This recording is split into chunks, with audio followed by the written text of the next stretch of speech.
जय हिंद दोस्तों। आज हम लोग चल रहे हैं एक नए सफ़र पे। और ये जिस सफ़र की हम शुरुआत कर रहे हैं वो हमारा साइंस का सेक्शन है और वो क्लास 10 का है। ठीक है, हम आज से शुरू कर रहे हैं क्लास 10 का बायोलॉजी। और बायोलॉजी में हमें जैसा कि आपको पता होगा पहले से कि 3 चैप्टर पढ़ने हैं और 3 चैप्टर के बाद एक और पढ़ना है जिसमें हमें हाफ ही पढ़ना है। तो हम फिलहाल शुरुआत कर रहे हैं अपने पहले चैप्टर्स का। ठीक है, और इस चैप्टर का जो नाम है ये हम लोग का है लाइफ प्रोसेस। ठीक है, तो सबसे पहले हम यही जानते हैं इसमें कि लाइफ प्रोसेस हम कहते किसे हैं। ठीक है, देखो अगर इस अर्थ पे, ठीक है, अगर कोई लिविंग बीइंग है तो वो अपने लाइफ को चलाने के लिए, ठीक है, अपने आप को ज़िंदा रखने के लिए वो कुछ ना कुछ प्रोसेस करता है। साथ ही साथ में अगर हम देखें तो अपने लाइफ को चलाने के साथ साथ में अपने स्पीसीज़ को बनाए रखने के लिए भी कुछ ना कुछ प्रोसेस करता है। ठीक है, तो अगर अपने लाइफ को चलाने के लिए साथ साथ में अपने स्पीसीज़ को बनाए रखने के लिए जो प्रोसेस कोई लिविंग बीइंग करता है तो उसे हम कहते हैं क्या? लाइफ प्रोसेस कहते हैं। ठीक है, जैसे यहाँ पे अगर आप देखोगे हम बात करते हैं इसमें, तो देखो चाहे वो छोटा से छोटा बैक्टीरिया क्यों ना हो या फिर बैक्टीरिया छोड़ो कोई बड़ा सा वेल क्यों ना हो, ठीक है, कोई भी जायंट वेल या फिर कोई छोटा सा बैक्टीरिया, कोई भी अगर लिविंग बीइंग है तो वो अपने लाइफ को चलाने के लिए जो प्रोसेस करता है उसे हम कहते हैं क्या? लाइफ प्रोसेस कहते हैं। ठीक है, तो सबसे पहला ये जिंदा रहने के लिए, ठीक है, जिंदा रहने के लिए और साथ साथ में अपने स्पीसीज को इस अर्थ पे बनाए रखने के लिए जो प्रोसेस करता है एक लिविंग बीइंग उसे हम क्या कहते हैं? Life process. ठीक है, अब देखो यहाँ पे अगर देखोगे तो ये 7 टोटल ये मेजर साइंस हैं, मतलब कह लो या मेजर प्रोसेसेस हैं जो एक लिविंग बीइंग परफॉर्म करता है। ठीक है, इसमें पहला है मूवमेंट। मूवमेंट आप देखोगे कोई भी अगर लिविंग बीइंग है तो लोकोमोशन करता है, चाहे वो फूड के लिए हो या फिर अबॉर्ड के लिए हो, कुछ के लिए भी अगर हो, अपने हैबिटेट के लिए हो तो वो मूवमेंट करता है। ठीक है, ठीक है, एक और देखते हैं इसमें क्या? एक्सक्रीशन। एक्सक्रीशन भी क्या है? एक टाइप का लाइफ प्रोसेस है। फिर उस तरीके से हम देखते हैं क्या, कोई भी अगर लिविंग बीइंग है तो वो रेस्पायरेशन करता है। रेस्पायरेशन आप समझते होंगे कि रेस्पायरेशन एक केमिकल प्रोसेस है जिसमें एनर्जी वगैरह रिलीज होता है, तो हम कहते हैं कि ये भी एक लाइफ प्रोसेस है। उसी तरीके से सेंसिटिविटी, ग्रोथ, रिप्रोडक्शन एंड क्या? न्यूट्रिशन। ठीक है, ये सारे के सारे प्रोसेसेस कोई भी लिविंग बीइंग करता है। ठीक है, हमें अपने 10 क्लास के सिलेबस के हिसाब से जो लाइफ प्रोसेसेस को हमें डीप में समझना है वो क्या क्या है, तो वो सबसे पहले हम इसमें समझेंगे न्यूट्रिशन को, न्यूट्रिशन के बाद हम समझेंगे रेस्पायरेशन को, फिर हम समझेंगे एक्सक्रीशन को, फिर हम आगे देखेंगे रिप्रोडक्शन को। ठीक है, कुल मिला के अच्छा सेंसिटिविटी को भी हमें देखना है, ठीक है, मूवमेंट वगैरह को भी हमें देखना है। तो हमें कुल मिलाकर के जितने सारे भी लाइफ प्रोसेसेस होती हैं, एक लिविंग बीइंग जितने सारे लाइफ प्रोसेसेस को परफॉर्म करता है क्लास 10 के बायोलॉजी में, हमें वो धीरे धीरे करके समझना है। ठीक है, तो मैं आशा करता हूँ कि ये बात आपको समझ में आएगी। देखो लाइफ प्रोसेस सिंपल सा, कोई भी लिविंग बीइंग अगर अलाइव रहने के लिए और अपने स्पीसीज को बनाए रखने के लिए जो प्रोसेसेस को परफॉर्म करता है उसे हम कहते हैं क्या? Life process. ठीक है, आगे बढ़ते हैं। अब देखो लाइफ प्रोसेसेस में पहले चैप्टर में ही जो हमें समझना है वो कुछ मेजर लाइफ प्रोसेसेस को समझना है, जैसे में न्यूट्रिशन, जैसे में रेस्पायरेशन, जैसे में एक्सक्रीशन, और जैसे में हमें समझना है पूरे सर्कुलेटरी सिस्टम के बारे में। ठीक है, मैं आपको बता दूं क्लास 10 के बायोलॉजी में हमें पूरी तरीके से कह लो कि अपने डाइजेस्टिव सिस्टम के बारे में, मतलब स्टमक के बारे में, दूसरा लंग्स के बारे में, तीसरा अगर देखें हार्ट के बारे में, चौथा देखें किडनी के बारे में। ये 4 मेजर सिस्टम होते हैं या मेजर ऑर्गन्स होते हैं हमारे शरीर के भीतर, और हमें इन चारों ऑर्गन्स के बारे में क्लास 10 के बायोलॉजी में समझना है। ठीक है, एक मिनट।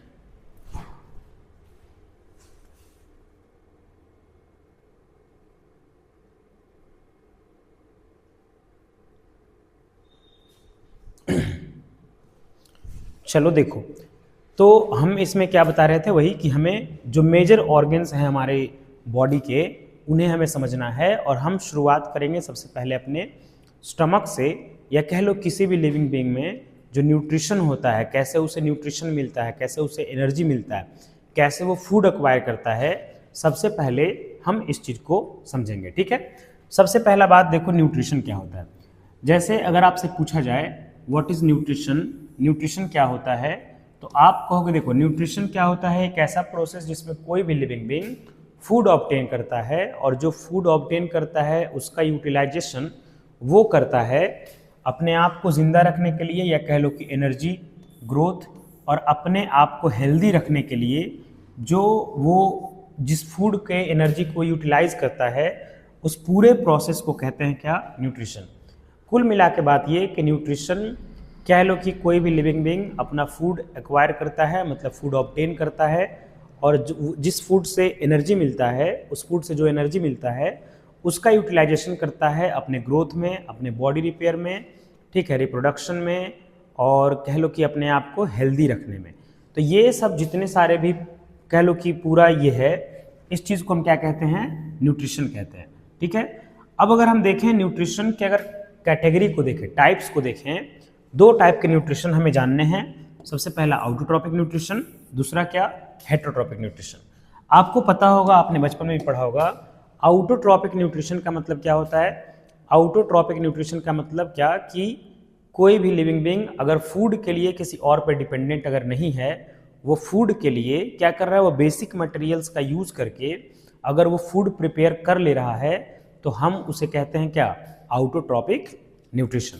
जैसे यहाँ पे देखो, ऑटोट्रॉपिक न्यूट्रिशन कहने का मतलब क्या है कि देखो, अगर कोई भी अगर ऑर्गेनिज्म है और वो अपना फूड प्रिपेयर कर ले रहा है सिंपल मटेरियल्स को यूज करके, किसको, सिंपल मटेरियल्स को यूज करके अगर वो अपना फूड प्रिपेयर कर ले रहा है, जैसे में सनलाइट, एयर, वाटर, इन सभी चीज़ों को अगर वो किस तरीके से करके, किस तरीके से कंबाइन करके, या कह लो किसी भी तरीके से इनसे अगर वो अपना फूड प्रिपेयर कर पा रहा है, तो हम कहते हैं कि वो न्यूट्रिशन जो है कैसा न्यूट्रिशन है, तो वो न्यूट्रिशन है ऑटोट्रॉपिक न्यूट्रिशन। ठीक है, अब देखो ये जो ऑटोट्रॉपिक न्यूट्रिशन है ये दो वर्ड से आता है, और ये दो वर्ड ग्रीक वर्ड कौन कौन से हैं। सबसे पहला है ऑटो, ऑटो का मतलब क्या होता है, सेल्फ, और बाकी हम देखें ट्रॉपिक, ट्रॉपिक का मतलब होता है नरिशमेंट या फिर फीडिंग। तो आपको ये बात समझ में आ गया होगा कि ऑटोट्रॉप इसका नाम क्यों है। ठीक है, अगर हम पूरे पृथ्वी पे देखें तो प्लांट, ग्रीन प्लांट्स जो हैं वो ऑटोट्रॉप्स के बेस्ट एग्जाम्पल्स हैं। साथ साथ में कुछ कुछ और एल्गा वगैरह भी जो कि ग्रीन प्लांट्स के पार्ट ही होते हैं, वो भी बेस्ट एग्जाम्पल हैं किसके, ऑटोट्रॉप्स के। ठीक है, कोई भी अगर ऑटोट्रॉप्स रहेगा तो वो जिस प्रोसेस से अपना फूड प्रिपेयर करता है उस प्रोसेस को हम कहते हैं क्या, फोटोसिंथेसिस। ठीक है, आगे बढ़ते हैं। देखो अब तो आपको क्या बताया गया, कोई भी अगर लिविंग बीइंग होगा, ठीक है, और अगर वो अपना फूड सिंपल मटेरियल्स को यूज करके अगर वो अपना फूड बना पा रहा है, तो हम कहते हैं कि वो न्यूट्रिशन क्या है, ऑटोट्रॉपिक न्यूट्रिशन। और जिस प्रोसेस से वो अपना फूड प्रिपेयर करता है उस प्रोसेस को हम क्या कहते हैं, फोटोसिंथेसिस। ठीक है, फोटोसिंथेसिस अगर देखोगे तो इसमें ये जो शब्द है फोटो, फोटो का मतलब क्या होता है, फोटो का मतलब होता है लाइट। ठीक है, और सिंथेसिस का मतलब होता है टू मेक समथिंग, समझ रहे हो, टू मेक समथिंग, या कह लो कि संश्लेषण करना। संश्लेषण मतलब कुछ नया चीज बनाना। ठीक है, तो अगर कोई लाइट के मदद से, लाइट के हेल्प से अगर कोई नया चीज बन रहा है तो हम कहेंगे कि वो फोटोसिंथेसिस है। ठीक है, अब यहाँ पे जैसे ध्यान से देखो, यहाँ पे हमको फोटोसिंथेसिस को एक स्पेसिफिक सिनेरियो में क्या समझना है कि फोटोसिंथेसिस एक बायोलॉजिकल प्रोसेस है जिसमें कोई भी ग्रीन प्लांट या कोई भी कह लो कि कुछ बैक्टीरिया लाइट एनर्जी को केमिकल एनर्जी में कन्वर्ट करता है और उसके हेल्प से अपना फूड प्रिपेयर करता है। आपने बचपन में भी ये पढ़ा होगा कि फोटोसिंथेसिस एक बायोलॉजिकल प्रोसेस या कह लो बायोकेमिकल प्रोसेस होता है जिसमें in the presence of carbon dioxide, chlorophyll, sunlight और वाटर, इन सभी के यानी कि सनलाइट और क्लोरोफिल के प्रेजेंस में कार्बन डाइऑक्साइड और वाटर से जब कोई भी ऑर्गेनिज्म फूड तैयार करता है या कह लो प्लांट फूड तैयार करता है तो उसे हम क्या कहते हैं, फोटोसिंथेसिस कहते हैं। ठीक है, हमने बचपन में अब तक यही पढ़ा है कि फोटोसिंथेसिस यही प्रोसेस होता है। इस प्रोसेस में होता क्या है, तो देखो इस प्रोसेस में यही होता है, यहाँ पे भी नीचे लिखा हुआ होगा, शायद आपको दिख नहीं रहा होगा क्लियर।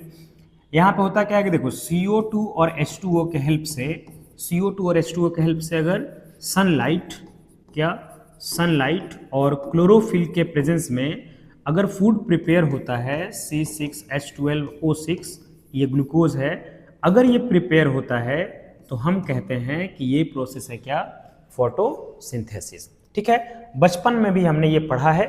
ठीक है आगे बढ़ते हैं। देखो हमने बचपन में पढ़ा है जो फोटोसिंथेसिस, उसको थोड़ा सा हल्का सा हमको एक्सटेंड करके अपने क्लास में समझना है। जैसे हमने बचपन में पढ़ा कि फोटोसिंथेसिस बस एक प्रोसेस है जिसमें फूड प्रिपेयर हो जाता है। यहाँ पे देखिए हमें क्या समझना है, यहाँ पे हमें समझना है कि जो जिस फोटोसिंथेसिस को हम एक ही टर्म में समझ लेते हैं, असल में वो फोटोसिंथेसिस 2 स्टेजेस में हो रहा होता है। ठीक है, और वो 2 स्टेजेस कौन कौन से हैं, तो एक पहला स्टेज जो लाइट के प्रेजेंस में होता है और दूसरा स्टेज जो लाइट के एब्सेंस में होता है। ठीक है, जो लाइट के प्रोसेस में होता है, जो लाइट के प्रेजेंट में होता है, उसे हम लाइट डिपेंडेंट रिएक्शन कहते हैं। समझ रहे हो, जो प्रोसेस लाइट के प्रेजेंट में होता है उसे हम कहते हैं क्या, लाइट डिपेंडेंट रिएक्शन। ठीक है, देखो फिर से मैं रिपीट करता हूं, फोटोसिंथेसिस जो है, फोटोसिंथेसिस असल में 2 स्टेज में होता है, एक लाइट के प्रेजेंस में और लाइट के एब्सेंस में। 2 स्टेज जब पूरे होते हैं तब जाकर के प्लांट अपना फूड कंप्लीट रूप से प्रिपेयर कर पाता है। अब इसमें हमें देखना है सबसे पहला कि लाइट डिपेंडेंट रिएक्शन क्या है। देखो लाइट डिपेंडेंट रिएक्शन में हमें देखने हैं क्या, कि इसमें अलग अलग स्टेप्स हैं। जैसे इस स्टेप में होता क्या है, सबसे पहले ये डे टाइम में होता है, जिस टाइम सनलाइट प्रेजेंट रहेगा। ठीक है, और ये होता कहाँ है, ये होता है थाइलाकॉइड्स में। थाइलाकॉइड्स हम देखेंगे प्लास्टिड्स के भीतर एक स्ट्रक्चर होता है। ठीक है, जिसे हम कहते हैं क्या, थाइलाकॉइड्स। आगे हम देखेंगे फिगर में। देखो स्टेप 1 इसमें होता क्या है, ये हम लोग का लाइट डिपेंडेंट रिएक्शन में असल में क्या हो रहा होता है, सबसे पहले क्या होता है कि सनलाइट कैप्चर होता है। सनलाइट कैप्चर कौन करता है, तो क्लोरोफिल एब्जॉर्ब करता है लाइट एनर्जी को। ठीक है, कहां से, तो सन से। ठीक है, पहला स्टेप। दूसरे स्टेप में देखें तो दूसरे स्टेप में जो वाटर जो होता है, जैसे वाटर होता है H2O, ये लाइट से जितना एनर्जी आया है उस एनर्जी के हेल्प से ये बदल जाता है H2+O2 में।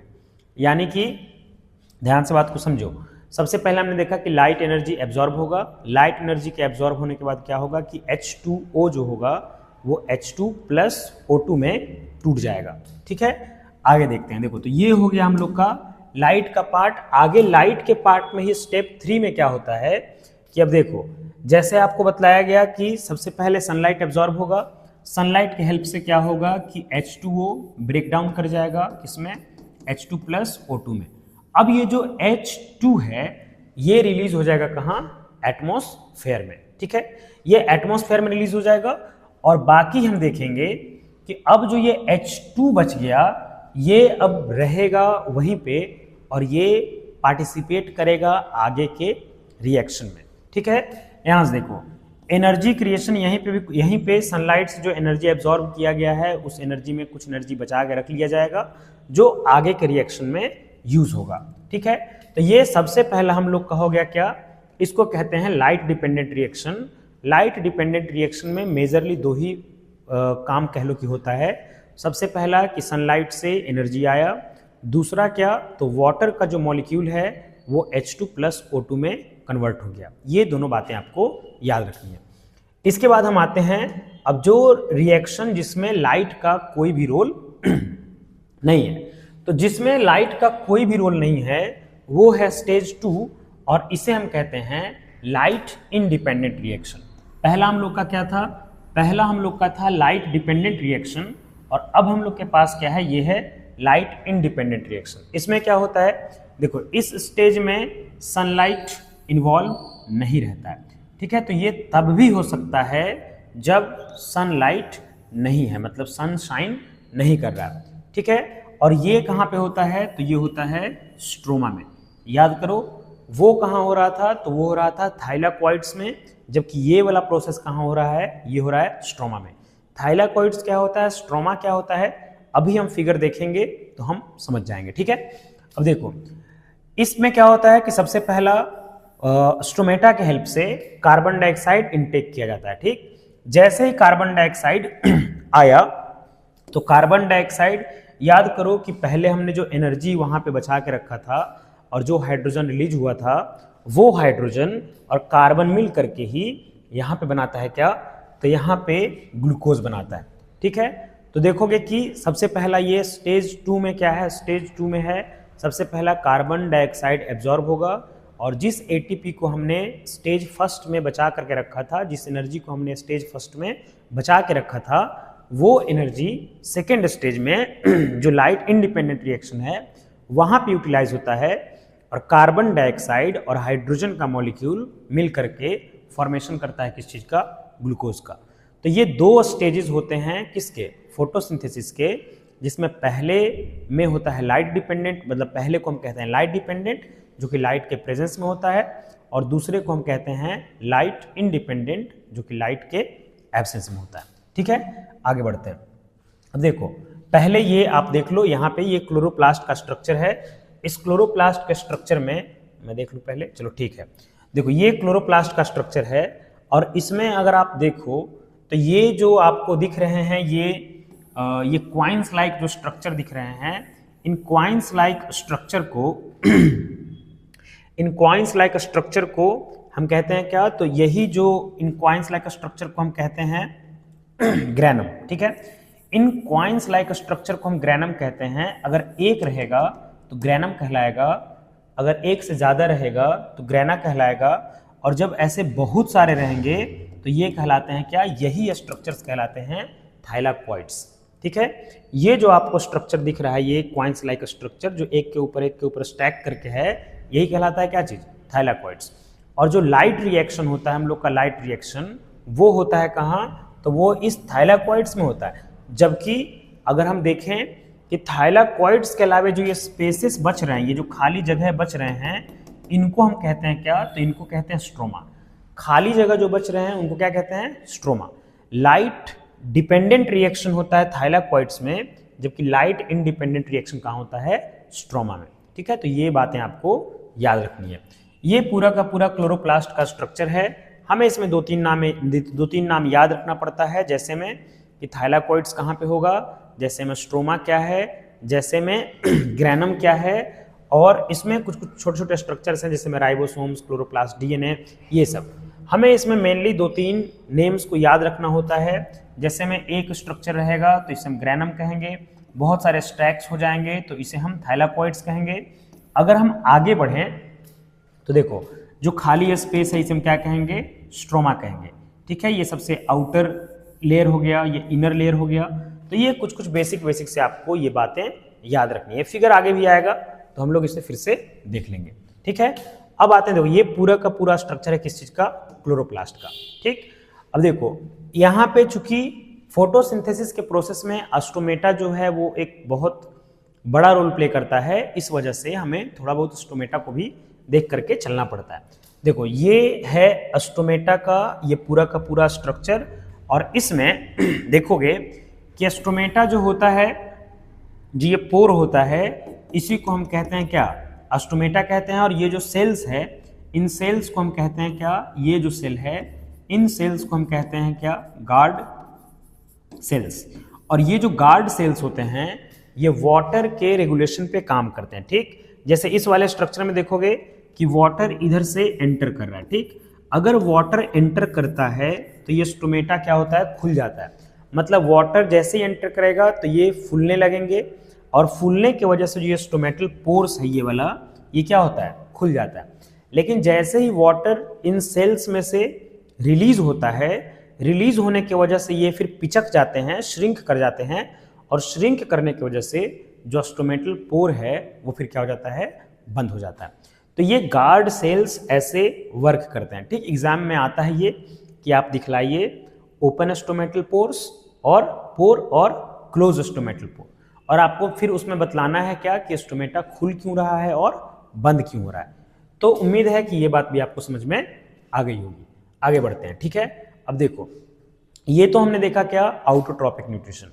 आउटोट्रॉपिक न्यूट्रिशन में आपको क्या समझाया गया, आउटोट्रॉपिक न्यूट्रिशन फिर से आप चाहो तो इसे देख सकते हो। ठीक है, हम आगे बढ़ते हैं। देखो अब हम देखते हैं इसमें हेट्रोट्रॉपिक न्यूट्रिशन।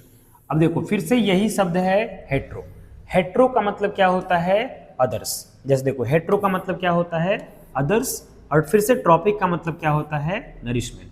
मतलब हेट्रोट्रॉपिक न्यूट्रिशन कहने का मतलब क्या, कोई भी लिविंग बीइंग फूड के लिए अगर किसी और पे डिपेंडेंट है तो उसे हम कहते हैं क्या, हेट्रोट्रॉपिक न्यूट्रिशन। ठीक है, तो हेट्रो मीन्स अदर्स और ट्रॉपिक मीन्स क्या, नरिशमेंट।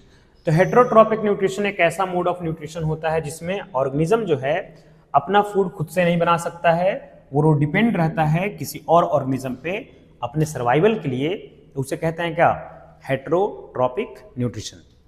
ठीक है, अब अगर हम आगे देखें हेट्रोट्रॉपिक न्यूट्रिशन में, तो देखो हेट्रोट्रॉपिक न्यूट्रिशन अगर हम देखें तो ये 3 टाइप्स के हेट्रोट्रॉपिक न्यूट्रिशन होते हैं, जिसमें सबसे पहला क्या, होलोजोइक। देखो ईश्वर ने जिस भी ऑर्गेनिज्म को बनाया है या इस पृथ्वी पर जितने भी कह लो कि इस पृथ्वी पर जितने भी लिविंग बीइंग को ईश्वर ने बनाया है, उसमें देखो कि डेवलपमेंट के आधार पर सब में कुछ ना कुछ वेरिएशन है। जैसे देखो किसी ऑर्गेनिज्म का डाइजेस्टिव सिस्टम पूरी तरीके से मतलब कह लो डेवलप्ड है। जैसे हम लोग देखो, हम लोग कुछ भी खाते पच जाता है, ठीक है, या फिर ऐसा कह लो कि हम लोग क्या करते हैं कि हम लोग होल पूरा ग्रेन खा जाते हैं, पूरा अनाज खा जाते हैं, और हम अपने पेट पे छोड़ देते हैं कि वो कैसे पचाएगा, नहीं पचाएगा। ठीक है, कुल मिला के बात ये कि देखो ईश्वर ने जो पृथ्वी बनाया है जितने भी ऑर्गेनिजम्स को, उसमें 3 टाइप के ऑर्गेनिजम्स होते हैं। पहला जो खाने को खा करके पचाता है, मतलब वो पचाएगा कैसे, खा लेगा तब पचाएगा, डाइजेस्ट करेगा। ठीक है, दूसरा जो क्या करता है कि पहले पचाता है, पहले डाइजेस्ट करता है और तब उसे वो खाता है। ठीक है, और तीसरा जो ना ही पचा करके खा सकता है और ना ही खा करके पचा सकता है, मतलब वो पचा के भी नहीं खाएगा, खा के भी नहीं पचाएगा, तो फिर जिंदा कैसे रहेगा। तो जिंदा रहने के लिए वो क्या करता है कि किसी और के पचाए हुए खाने को, किसी और के डाइजेस्टेड फूड को जो ऑलरेडी बनाया है, जो रेडी है एनर्जी प्रोवाइड करने के लिए, वहां से वो लेता है। तो देखो इसी बिहाफ पे हम 3 टाइप के ऑर्गेनिजम्स को बांटते हैं।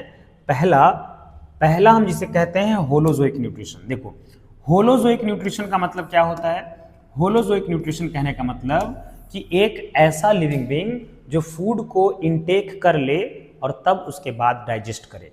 जैसे में हम लोग, जैसे ह्यूमन बींग्स देखो, हार्बीवोर्स देखो, अम्निवोर्स देखो, अमीबा तक भी, डॉग्स, काउस, इन सभी को देखो, ये लोग क्या करते हैं, पहले फूड को खा लेते और तब अपने पेट पे छोड़ देते हैं कि कैसे वो पचेगा नहीं पचेगा, मतलब हम लोग क्या करते, खा करके पचाते।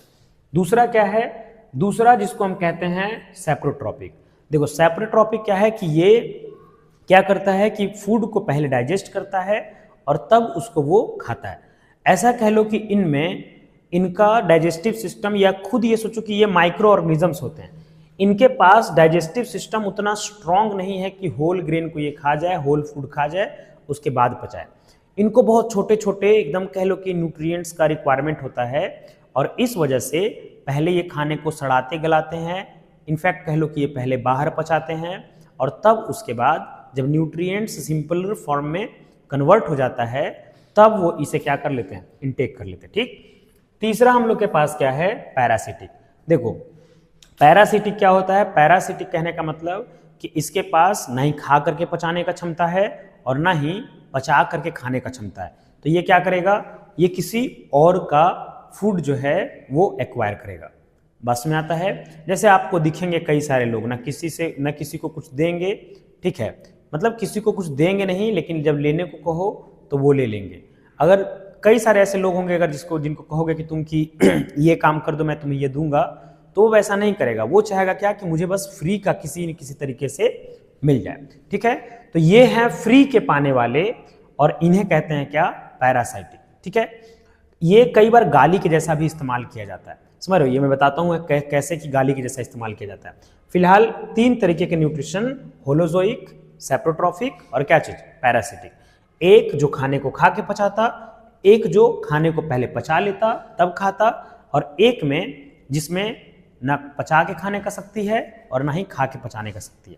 ठीक है, और इसमें आते हैं कौन कौन, plasmodium, ticks, lice, leech, tapeworm, flatworm and कैस्कटा वगैरह। तो ये क्या है, ये हम लोग के हैं कैस्कटा, ये अमरबेल जिसे कहते हैं, ये है हम लोग के कह लो कि न्यूट्रिशन कैसे कैसे होता है, हेटेरोट्रॉपिक न्यूट्रिशन वो। ठीक है, आगे बढ़ते हैं। अब हम देखते हैं इसमें कि अगर हम हेटेरोट्रॉपिक न्यूट्रिशन में ही अगर हम फूड हैबिट के बिहाफ पे अगर हम इनको डिवाइड करें, किसके बिहाफ पे, फूड हैबिट के बिहाफ पे या ईटिंग हैबिट के बिहाफ पे अगर हम इन्हें डिवाइड करें तो हम इसे 3 कैटेगरी में डिवाइड करते हैं, हार्बीवोर्स, कार्निवोर्स, ओमनिवोर्स और स्कैवेंजर्स। ठीक है, यानी कि अगर हम ईटिंग हैबिट के बिहाफ पे डिवाइड करें तो हम इन्हें 4 कैटेगरी में डिवाइड करते हैं। इन्हें आप देख सकते हो, देखो सबसे पहला क्या है, सबसे पहला हम लोग के पास हार्बीवोर्स है। हार्बीवोर्स ये आप बचपन से पढ़ते आ रहे हो, हार्बीवोर्स हम किसे कहते हैं, तो हार्बीवोर्स वो होते हैं जो सिर्फ और सिर्फ क्या खाते हैं, ग्रीन प्लांट्स को खाते हैं। जो सिर्फ और सिर्फ ग्रीन प्लांट्स को खाते हैं उन्हें हम क्या कहते हैं, हार्बीवोर्स। जैसे में आप यहाँ पे देख सकते हो, काउज हो गया, रैबिट्स, एलिफेंट्स, ठीक है, और एलिफेंट्स और एलिफेंट्स जो भी है, तो ये जो भी हैं हम लोग के, ये क्या है, काउज, रैबिट्स, एलिफेंट्स, ये सब एग्जाम्पल्स हैं किसके, हार्बीवोर्स के। दूसरा क्या है, कार्निवोर्स। कार्निवोर्स आपको पता होगा, इन्हें मीट ईटर्स कहते हैं कि ये क्या, ये सिर्फ और सिर्फ मीट खाते हैं, इन्हें घास फूस से लेना देना नहीं है। जैसे में देखो, जैसे में ये क्या है, तो देख सकते हो आप एग्जाम्पल में लायंस, टाइगर्स, हॉक्स, ये सब जितने सारे हैं, ये मत समझना कि ये मांस खाने वाला है, ये बेचारा को ये सब खाने वाला है, मतलब ये इसमें आ गया, सोच लो। तो इस तरीके से अगर हम देखें, थर्ड हम लोग के पास क्या है, ओमनिवोर्स। ओमनिवोर्स क्या होता है कि ओमनिवोर्स मतलब जो कुछ भी खा सकता है। जैसे में हम लोग कुछ भी खा जाते हैं, मतलब कह लो इंसान का प्रजाति कहा जाता है ऐसा कि भगवान ने बहुत कुछ बनाया, लेकिन जब उसने इंसान बनाया तो फिर उसके बाद भगवान ने कुछ भी नहीं बनाया। समझ रहे हो कि नहीं, मतलब उसने बनाते बनाते उनको लगा ऐसा कि लगता है कुछ गड़बड़ी हो गया है, और इंसान बनाने के बाद ऐसा कहा जाता है कि भगवान ने फिर कुछ भी नहीं बनाया। ठीक है, तो इंसान एक ऐसा प्राणी जो कुछ भी खा जाता है। अगर इसे देखोगे तो ये कुछ भी नहीं खा जाएगा, ये इसका भी अपना एक ईटिंग हैबिट है, इसका भी अपना एक ईटिंग हैबिट है, लेकिन इंसान एक ऐसा प्रजाति है जिसका ईटिंग हैबिट नहीं है। मैं यहाँ पूरे इंसान की बात कर रहा हूँ। ठीक है, तो जैसे में ओमनिवोर्स, ह्यूमंस, बेयर्स, क्रॉस, ये सब जो क्या होते हैं, ये सब होते हैं ओमनिवोर्स। आगे देखें तो ये क्या है, स्कैवेंजर्स। स्कैवेंजर्स हम किसे कहते हैं, तो ये सड़े मरे हुए को खाते हैं, उन्हें हम कहते हैं क्या, स्कैवेंजर्स। जो जैसे अगर देखो, अगर टाइगर है, लायन है, अगर कोई मान के चलो शहर में या कह लो जंगल में अगर कोई जानवर मर गया, तो टाइगर लायन का वो हैबिट नहीं है कि वो मरे हुए को खाएगा। वो क्या करेगा, पहले वो शिकार करता है तब खाता है। अच्छा, हम लोग में भी देखोगे कि हम लोग में क्या है कि जो भी अगर ऐसा कह लो कि हम लोग अगर कोई नॉनवेज खाता है तो नॉनवेज वो मरा हुआ मांस कभी भी नहीं खाता है। ठीक है, हमेशा वो अपने सामने पहले उसको मारेगा तब खाएगा। ऐसा नहीं है कि मांसी ना है, मांसी है तो खा लेते हैं, नहीं, ऐसा नहीं होता है। देखो, अगर कोई जानवर अगर मर जाता है, जैसे अगर आदमी कोई जानवर को मार करके खाता है तो वो क्या करता है, उसे मारता है तो उसका जो ब्लड है वो पूरा का पूरा क्या होता है, फ्लो हो जाता है। ठीक है, और जितनी सारी भी बीमारियां होती हैं वो खास करके ब्लड में ही होती हैं और ब्लड से ही फैलती हैं। इस वजह से आदमी जानवर को मार करके खाता है। लेकिन अगर कोई जानवर मान लो रोड पर एक्सीडेंट में मर गया, या मान लो कोई जानवर किस बीमारी से मर गया, तो होगा क्या कि उसका ब्लड उसी के बॉडी में रह जाएगा। ठीक है, और जब फिर कोई आदमी उसे खाएगा, उसमें कोई बीमारी होगा, तो वो बीमारी फिर उस इंसान में फैलेगा। हो सकता है कि उस इंसान से फिर किसी दूसरे इंसान में फैल जाए। टाइगर भी इस रूल को फॉलो करता है। ये अपना शिकार करता है और शिकार करने के बाद खाता है। लेकिन यहाँ देखो, कुछ ऐसे भी एनिमल्स हैं जिनको इस बात से कोई फर्क नहीं पड़ता, उनके भीतर एंटीडोट बना हुआ है कि सारे बीमारी को वो झेल जाएंगे, और उन्हें हम क्या कहते हैं, तो उन्हें कहते हैं स्कैवेंजर्स। जैसे देखोगे हाइना, ये अगर कोई मर गया है, सड़ रहा है, ठीक है, तो वो उसका मांस खा जाता है। तो ये ईटिंग हैबिट्स के बिहाफ पर अगर हम देखें तो ईटिंग हैबिट्स के बिहाफ पे हम 4 टाइप के कैटेगरीज में लिविंग बींग्स को बांट के चलते हैं। अब जैसे यहाँ पे देखो, इसमें देखोगे कि हम सबसे पहले लेते हैं कि ये हेटेरोट्रॉप्स हैं, ये जमीन के भीतर रहते हैं। ठीक, यहाँ शुरू करते हैं आउटोट्रॉप्स, प्लांट्स। आउटोट्रॉप्स को खाने वाले कौन हैं, हार्बीवोर्स। ठीक है, हार्बीवोर्स कहने का मतलब कि ये इनको खाएंगे। फिर उसके बाद देखोगे ओमनीवोर्स कह लो या कार्निवोर्स कह लो, ये इनको खाएंगे। और फिर इसके ऊपर कौन है, टॉप कार्निवोर्स, मतलब ये फिर इनको खाएंगे। समझ रहे हो बात? तो ये देखोगे कि ये हम लोग आगे के क्लासेस में भी इसमें देखेंगे। ये न्यूट्रिशन का एक कह लो कि ये पिरामिड है, इन्हें हम समझेंगे आगे की क्लासेस में भी। फिलहाल देखिए, तो ये हम लोग का आज का सेक्शन पार्ट 1 में बस हमें इतना ही जानना था। हमें जानना था क्या कि फोटोसिंथेसिस क्या होता है, हम न्यूट्रिशन के बिहाफ पे एनिमल्स को कैसे, हम हेटेरोट्रॉपिक न्यूट्रिशन के बिहाफ पे एनिमल्स को बांटते हैं और कैसे कैसे इनमें और क्या क्राइटेरिया है। आगे की क्लासेस में अब हम समझेंगे कि न्यूट्रिशन में कौन कौन से स्टेप्स इन्वॉल्व होते हैं, हम समझेंगे ह्यूमन डाइजेस्टिव सिस्टम कैसे वर्क करता है, हम समझेंगे इसी में कि कैसे कैसे देखो डाइजेशन क्या होता है, फिर हम देखते हैं इसमें एब्जॉर्प्शन क्या होता है, एब्जॉर्प्शन के बाद फिर हम इसमें देखेंगे एसिमिलेशन क्या होता है, एसिमिलेशन के बाद हम इसमें देखेंगे इजेशन क्या होता है। इनको हमें बहुत अच्छे से डीप में समझना है और फिर हमें ह्यूमन में भी न्यूट्रिशन को यहाँ पे देखना है। ठीक है, तो ये सारे डायग्राम के हेल्प से हम इस पूरे चैप्टर्स को समझेंगे कि हमें क्या क्या चीज़ें इनमें देखनी हैं। ठीक है, तो आज के लिए बस इतना ही, मिलते हैं हम अपने अगले क्लास में। तब तक के लिए पढ़ते रहिए और अपने एग्जाम की तैयारी करते रहिए। धन्यवाद।